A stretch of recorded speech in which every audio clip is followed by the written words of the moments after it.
Число злостных неплательщиков по кредитам в России выросло за 2020 год более чем на 2 миллиона человек и достигло 11 миллионов 700 тысяч. В этой статистике учтены только самые плохие долги, подлежащие взысканию по решению судебных органов. В 2020 году судебные приставы взыскали 111 миллиардов 300 миллионов рублей. При этом наиболее часто арест накладывается на автомобили и недвижимость россиян. Отмечается, что рост числа неплательщиков связан с ухудшением финансового положения россиян на фоне пандемии и введенных в связи с эпидемиологической ситуацией ограничений. Однако число принципиальных неплательщиков, которые не собираются рассчитываться с долгами, напротив, снизилось. Как заявил заместитель генерального директора «Алроса» Евгений Агуреев, спрос на алмазы в ноябре оставался достаточно высоким, что связано с постепенным приведением запасов в гранильном секторе к нормальным уровням на фоне сезонного оживления спроса на ювелирные украшения с бриллиантами в США и Китае. Высокий сезон предпраздничных продаж к Рождеству и Новому году традиционно оказывает поддержку рынку в конце года. Отмечается, что общий объем продаж алмазно-бриллиантовой продукции в ноябре составил 390,5 миллиона долларов. Всего за 11 месяцев 2020 года продажи алмазно-бриллиантовой продукции «Алроса» составили 2 миллиарда 280 миллионов долларов, в том числе алмазного сырья 2 миллиарда 182 миллиона, бриллиантов 98,5 миллионов долларов. В России упростят процедуру получения налогового вычета при покупке квартиры в ипотеку. Теперь, чтобы получить право на имущественный вычет, заявителю не потребуется документально подтверждать свое право. Нужно будет заполнить заявление в личном кабинете налогоплательщика, и оно будет сформировано автоматически. Автоматизированная система Федеральной налоговой службы обработает информацию, обратившись к необходимым источникам, например, в банк, который выдал кредит. Срок проверки данных заявителей и срок выплаты денежных средств на счет станут короче.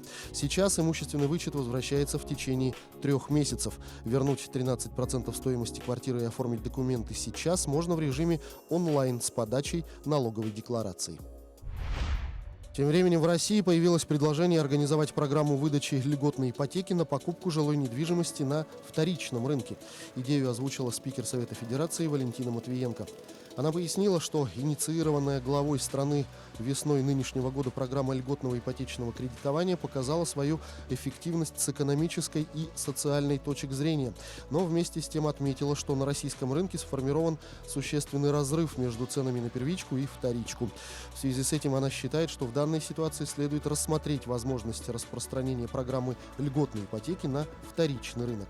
Также, по словам Матвиенко, необходимо активнее развивать цифровую ипотеку. Компания Facebook может лишиться Instagram и WhatsApp. Власти США подали на компанию в суд, обвинив в нарушении антимонопольного законодательства, рассказывает Никита Конев. Федеральная торговая комиссия и почти каждый штат США подали в суд на Facebook, заявив, что он нарушает антимонопольное законодательство. Это может означать принудительную продажу 2 крупных платформ, которыми он владеет – Instagram и WhatsApp.